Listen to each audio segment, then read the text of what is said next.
Pai, do Filho, do Espírito Santo. Amém. Vinde, Espírito Santo, enchei os corações dos vossos fiéis e acendei neles o fogo do vosso amor. Enviai o vosso Espírito e tudo será criado, e renovareis a face da terra. Oremos, ó Deus, que instruístes os corações dos vossos fiéis com a luz do Espírito Santo. Fazei que apreciemos retamente todas as coisas, segundo o mesmo Espírito, e gozemos sempre da sua consolação, por Cristo Senhor nosso. Ave Maria, cheia de graça, o Senhor é convosco. Bendita sois vós entre as mulheres, e bendito é o fruto do vosso ventre, Jesus. Santa Maria, Mãe de Deus, rogai por nós, os pecadores, agora e na hora de nossa morte. Amém. São Miguel Arcanjo, defendei-nos no combate. Nesse nosso encontro, meus irmãos, nós vamos estudar 3 mulheres, são 4 mulheres, mas 3 mulheres especiais que puderam vivenciar a sabedoria do Senhor de maneiras diferentes. Como nós vamos ver a sabedoria de Deus em nossas vidas e o que devemos fazer quando somos surpreendidos por ela. Devemos acatar, devemos mudar de vida, e é isso que essas mulheres vão nos ensinar hoje. A primeira mulher que eu gostaria de estudar, que nós gostaríamos de estudar juntos, é a juíza Débora. Uma coisa extremamente rara e difícil de ocorrer era uma mulher ser tão respeitada quanto Débora era. Para que nós possamos nos compreender e entender a situação dos juízes, para sabermos quão especial e quanta responsabilidade Deus deu a Débora, vamos nos colocar um pouquinho só na história, né? Depois que Moisés tirou o povo do Egito, lembrando que Moisés levou-os durante os 40 anos até a Terra Prometida, mas ele não pôde entrar na Terra Prometida. Josué, que foi aquela pessoa que entrou com o seu povo, e após a morte de Josué, o povo se dividiu nas tribos, segundo a sua própria descendência. Então, aquele povo que era no Egito, em que depois que Jacó veio com os seus filhos para o Egito por causa de José, depois do encontro, o povo de Deus foi crescendo todo no Egito, todos juntos, mas cada um sabia que pertencia a uma tribo ou uma família. Com o êxodo, com a saída de Moisés do Egito, que levou todo o povo para a Terra Prometida, todas as pessoas, todos foram juntos. Durante os 40 anos do deserto, o povo era unido, era um povo só, que sabiam sim de quais famílias pertenciam. Mas após a entrada na Terra Prometida, eles foram se dividindo, foram ocupando lugares diferentes, cada um com a sua tribo dentro das 12. Então, o povo se dividiu, o povo de Deus, que era ficou várias tribos. Só que, infelizmente, essas tribos e o povo de Deus entrou numa constante após a queda da muralha de Jericó e depois de tantas provas que Deus tinha dado de estar junto com eles, eles faziam o quê? Tinham contato com os povos que eram pagãos, que não conheciam a Deus, eram infiéis a Deus muitas vezes através da idolatria, adotando outros deuses, esquecendo do Senhor. Depois eles sofriam nas mãos dos inimigos, e isso aconteceu várias vezes, por isso eu estou falando que era uma constante. Durante várias vezes eles faziam exatamente isso, eles entravam em contato com outros povos, adoravam outros deuses, acabavam sendo subjugados, escravizados, oprimidos por outros povos, e então o Senhor suscitava juízes que eram pessoas que tinham situações especiais, ou uma grande sabedoria, ou muita força física, inclusive por ser de luta, como foi o caso de Sansão, para decidir o que era certo e o que era errado e libertar o seu povo, ser o sinal de Deus na vida dessas pessoas. E como era importante a figura dos juízes. Sem dúvida nenhuma, o juiz mais importante foi Sansão, nós conhecemos a sua história, mas Débora foi uma juíza e profetisa. O que vem a ser a profecia para você, meu irmão e minha irmã? O que é a profecia para você? Nós temos que entender que a profecia é a palavra de Deus para nós. A profecia é a boca do Senhor sendo, a boca falada, sendo utilizada por um filho de Deus aqui para nós. E como saber se a profecia é verdade, se de fato ela é de Deus? A primeira coisa que nós podemos observar é quando ela se concretiza.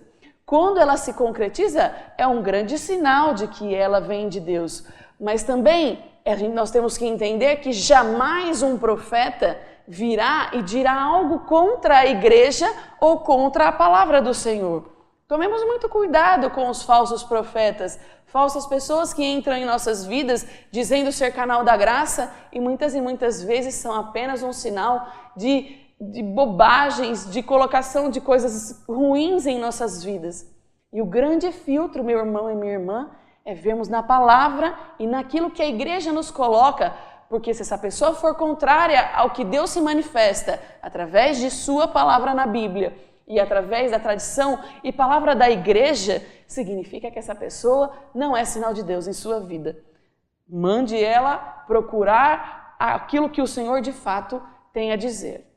Mas voltando àquilo que Débora fez e aquilo que Débora significou, gostaria de pedir que você me acompanhe no capítulo 4 de Juízes, no versículo 4. Naquela época, a profetisa Débora, mulher de Lapidote, era juíza em Israel. Sentava-se sob a palmeira de Débora, entre Ramá e Betel, na montanha de Efraim, e os israelitas iam ter com ela para que julgasse suas questões. Vamos parar primeiramente por aqui. Mesmo nessa situação de divisões de tribos, Débora era tão sábia, ela era tão sinal de Deus na vida das pessoas, que gente de outras tribos vinham ter com ela, para saber o que Deus desejava, para ver e ouvir a palavra de Deus. Como essa mulher deveria ter uma intimidade com o Senhor, porque, meus irmãos, não esqueçamos que nessa época as mulheres não tinham qualquer expressão social. Tudo tanto que nós vemos que, apesar de ela ser a profetisa, ela ser a juíza, era Débora, mulher de Lapidote. Logo, ela significava muita coisa, ela tinha sua posição sem jamais deixar de ser esposa do seu marido, que de fato, apesar de ela ser juíza, ela ser profetisa, ela era esposa de Lapidote. Ou seja, era ele o chefe de família. Minha irmã, então é isso que nós temos que guardar primeiramente. Apesar de que o Senhor coloca para nós em nossas vidas uma missão especial, Ele jamais deixa que nós mandemos ou ocupemos o canal e o papel que Deus colocou para os nossos maridos. Ele não pediu que ela fosse chefe de família. Ele pediu que ela fosse profetisa e juíza de Israel, mas na família dela quem mandava era o seu marido. Ela era juíza, profetisa, mas mulher de Lapidote. E ela era tão sábia que ela sentava-se num lugar e as pessoas vinham até ela para que ela desse o julgamento, por isso juíza, para que ela colocasse a palavra do Senhor naquelas situações. E agora eu os convido a uma análise pessoal. Nós fazemos julgamentos em nossas vidas? Claro que sim. A cada instante nós fazemos julgamentos. Nós fazemos julgamentos próprios, nós julgamos as outras pessoas, muitas e muitas vezes de maneira inadequada, nos colocando numa posição superior, que Deus não deseja isso de nós. O Senhor guardou para si o julgamento de quem é bom e ruim, de quem vai ou não para o céu. Mas Ele nos deu, minha irmã e meu irmão, confie nisso que eu vou lhes dizer agora, através do nosso batismo, com a vinda do Espírito Santo em nossas vidas, ao fazermos parte da igreja, o Senhor colocou em nós parte da sua sabedoria. E é nessa sabedoria que devemos pautar nossas vidas, que devemos julgar as coisas que são boas e ruins em nossas famílias. Como eu já disse em outros encontros, nós mães, nós mulheres, somos a organização, somos o coração da família. Nossos maridos, de fato, são os chefes, mas a nós foi dada a tarefa de filtrar aquilo que entra e que fica em nossos lares. Ao julgar o seu filho, ao julgar o seu marido, ao julgar tudo o que acontece na sua vida, sob que lente, sob que ótica, ou com o que você tem utilizado para julgar a sua família, julgar os seus próprios atos? É a sabedoria divina ou é a sabedoria da novela que você assiste todos os dias? Independente de ser uma novela boa ou ruim, é essa a sabedoria que você deseja que reine em seu lar? Lares desfeitos, como é bonito na novela quando as pessoas brigam e depois encontram outros amores fora daquele casamento, porque na verdade ela deveria ser feliz. Quantas vezes nós colocamos essa sabedoria barata, que é uma sabedoria mundana, que é uma sabedoria que não leva à felicidade, e desejamos do mais profundo do nosso coração que aquilo seja a verdade da minha família. E então eu começo a julgar e achar que o mundo ao meu redor é o correto, e não aquilo que tem aqui, e não aquilo que eu aprendi, e não aquilo que o Senhor coloca para mim. É a nós que foi dada essa tarefa, minha irmã. E é a nossa culpa se a nossa família está muito parecida com uma família de novela, apesar de que para muitas pessoas isso é um elogio, eu espero que para você seja quase um xingamento dizer que a sua família é uma família de novela. Porque, infelizmente, não estou dizendo que é pecado ou não é pecado assistir ou não uma novela. O que é errado é querermos que nossas vidas sejam tão horríveis ou tão dramáticas na parte errada que existe numa novela. Então, que a sua família não seja, em nome de Jesus, que não seja uma família de novela, em que existem traições, em que o filho se esconde da mãe e do pai, que não tem amor na família. Então, esse não é o julgamento que o Senhor deseja para nós. Que nós usemos esta história para julgar nas nossas famílias, para trazer a sabedoria do Senhor. Porque Deus deseja que sejamos juízes e juízas como Débora, importantes. Para isso, meus irmãos, ao ler, se você tiver curiosidade, são apenas 2 capítulos. E Débora faz uma profecia, obviamente, por vontade do Senhor, chamando uma pessoa importante do seu povo, dizendo a ele que eles deveriam ir à luta e que o Senhor daria a uma mulher, a cabeça do chefe do exército inimigo. E foi assim que ocorreu, foi na mão, mas não de Débora. Débora foi à guerra, porque esse homem, ele era muito importante naquela tribo, mas ele diz assim: eu vou sim lutar contra Sísara, que é o chefe do povo inimigo, mas eu só vou se você for comigo. E eu acho isso muito interessante, porque o homem era forte, era o chefe da tribo, ele era a pessoa importante que liderava o povo para a guerra, mas ele diz: eu só vou se você for. Porque Débora era sinal da presença de Deus. E é isso que ele coloca. E é isso que nós temos que entender em nossas vidas também. Eu só vou, Deus, se você for. Em todas as lutas que nós temos, muitas vezes, eu não sei o que acontece na sua família, mas muitas vezes existe um filho metido nas drogas, ou um problema de traição, ou qualquer outra espécie de problemas. E o Senhor nos convoca para a luta. Só que nós devemos dizer ao Senhor, como esse irmão, esse filho de Deus disse a Débora: eu só vou se você for. Deus, eu só vou a essa guerra e eu vou a essa guerra, mas somente se você for comigo. E nessa guerra, tenha certeza de que não há outra coisa senão a vitória nas nossas vidas. Porque se o Senhor é por nós, não há quem seja contra nós. Se você tiver a curiosidade, e eu espero que tenha, você verá que acontece exatamente aquilo que Débora prevê, porque o Senhor é o Senhor da vida deles. E quando o povo faz aquilo que Deus pede, a vitória é certa e sempre será.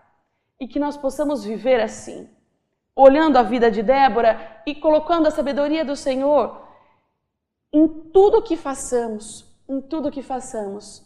Que Débora seja exemplo para nós, porque devemos sim ser profetas e juízes do Senhor, mas pela sabedoria exclusivamente dele. Continuando o nosso estudo, gostaria que nós fôssemos mais para frente e vamos falar de uma mulher muito conhecida, que é Betsaida ou Betseba, depende da maneira com que foi traduzida a sua palavra. Na minha também tem a parte Betsabeia, que é a mulher com quem Davi pratica o seu maior pecado, que é o pecado da traição.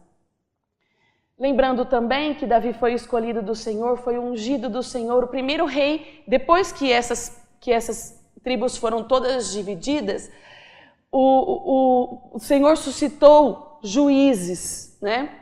E ele colocou Saul, o primeiro rei, que não foi aquele que conseguiu juntar as tribos, foi Davi que conseguiu reunir em si, porque era uma figura extremamente especial, extremamente ungida do Senhor. Então todo o povo de Deus se reuniu na figura de Davi.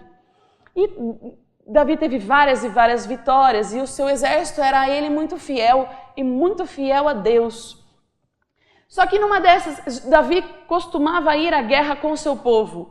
Ele lutava muito bem, porque o Senhor lhe tinha dado vamos dizer assim, esse poder, essa capacidade, e ele ia à frente do seu exército. Mas chegou uma fase em que ele precisava governar Israel, então houve uma guerra e ele não foi, ele ficou. E nessa vez em que ele ficou, ele fica no palácio e vai ver a luz, vai ver a noite, vai tomar uma fresca, ele vai até uma parte externa. E ele vê Betsabeia tomando banho ao luar, né?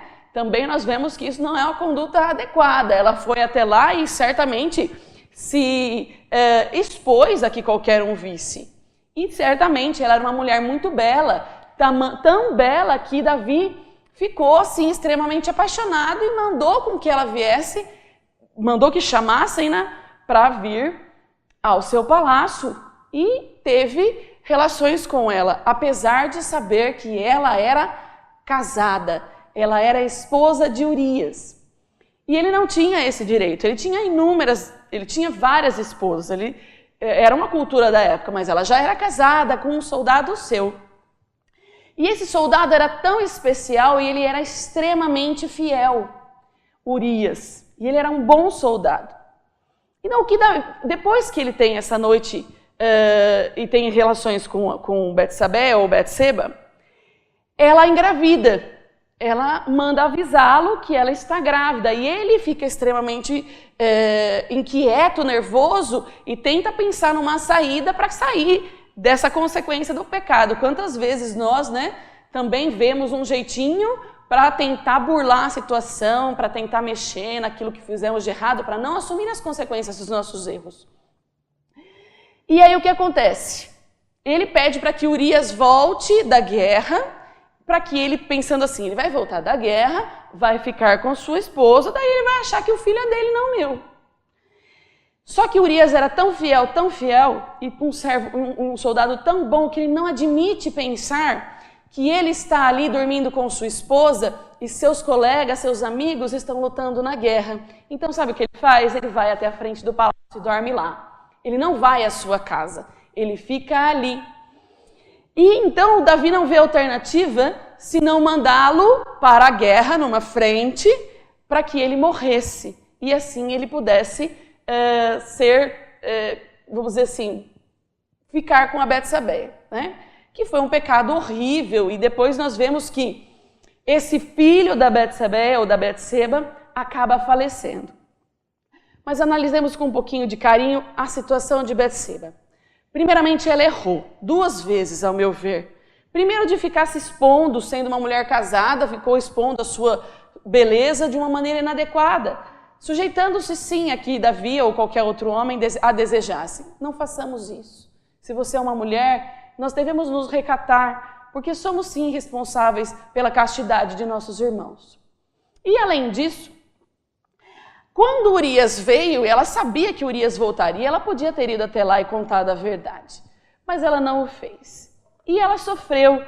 Lá em 2 de Samuel, capítulo 11, versículo 26 e 27, nós lemos assim: ao saber da morte de seu marido, a mulher de Urias chorou. Logo nós imaginamos que ela também gostava de Urias. Passado o luto, Davi mandou buscá-la e recolheu em sua casa. Ela se tornou sua mulher e lhe deu um filho. Mas o procedimento de Davi desagradara ao Senhor. O que eles fizeram foi horrível. Davi era um ungido, o Senhor o amava, mas o pecado foi muito grave. Então, por mais que Davi chorasse, pedisse e fizesse jejum para que seu filho vivesse, o seu filho acabou morrendo, porque ele era filho de um pecado, ele era uma situação ele era resultado de um pecado extremo, além da traição, o assassinato que Davi cometeu, que ao mandar Urias para a morte, ele matou Urias, foi responsável pela sua morte. Mas o que nós temos que ver é a intervenção do Senhor na vida desse casal. Depois dessa tristeza tamanha e da humilhação pública, porque todos sabiam que o filho não era de Urias, né? O filho era de Davi. Eu acredito que Betseba e Davi tiveram uma outra conversão em suas vidas. Uma conversão tão sincera que ao invés de se revoltar com o Senhor, eles se mantiveram mais fiéis. E Betseba concebeu de novo. E o Senhor escolheu o filho de Betseba, mesmo sabendo que Davi tinha outros filhos, que acabaram também caindo em pecado, para aquelas pessoas que desejam ver a história do rei Davi. Mas escolheu Betseba, a mulher que pecou, junto com Davi, para dar à luz a Salomão, o rei mais sábio e próspero, responsável pela construção do templo do Senhor. Então, minha irmã, por pior que tenha sido o seu pecado, que todos nós pecamos, o que precisamos é nos converter e viver de maneira diferente a partir dele. E assim o Senhor vai voltar a fazer parte de nossas vidas e usar muitas vezes o nosso pecado para exemplo, tanto para nós como para os outros. E assim a gente vê que a consequência do pecado não sai com... Assim, a gente não consegue tirar a consequência do pecado, Deus não tira, porque Deus é muito justo. E como confirmação disso, nós vamos ver para aqueles que desejarem, lá em Mateus, no Novo Testamento, já com Jesus, quando se fala da genealogia de Jesus, ou seja, da árvore genealógica de Jesus, em 1 de Mateus, versículo 6, nós vemos assim: o rei Davi gerou Salomão, daquela que fora mulher de Urias. Então, Salomão era filho de Davi, mas Urias está na genealogia de Jesus, porque fala na palavra que é daquela que era mulher de Urias, nem coloca o nome de Betseba, porque foi um resultado, foi uma situação difícil. Mas o importante é que ainda depois dessa situação muito ruim, o Senhor fez maravilhas na vida dela, e o Senhor tem maravilhas para nós sempre. Lembrando que o rei Salomão foi um rei extremamente sábio, e a sabedoria de Salomão deve valer para nós todos os dias.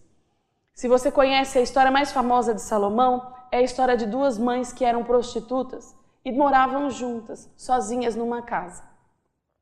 E nessa casa, as duas deram à luz ao mesmo tempo, com crianças de tamanhos semelhantes, e segundo elas, uma delas morreu porque a outra dormiu em cima dessa criança. E elas levaram essa situação a Salomão. E essa história é extremamente conhecida, e a verdadeira mãe, quando Salomão diz, vou cortar essa criança ao meio, dar metade para cada um, ela abdica do seu filho em prol da vida dele. E essa sabedoria para nós vem hoje dizer o quê? Que nós devemos abdicar daquilo que nos é mais caro, pela felicidade e para fazer aquilo que o Senhor deseja para nós. Ela abriu mão do seu filho e ganhou, porque o Senhor não é injusto, o Senhor é muito justo e o Senhor reconhece os nossos sacrifícios. Agradeçamos novamente a Deus e todos os dias pelas maravilhas que Ele faz por nós e que aprendamos com encontros pessoais com essas mulheres e tenhamos uma conversão verdadeira em nossas vidas. Muito obrigada e até o próximo encontro.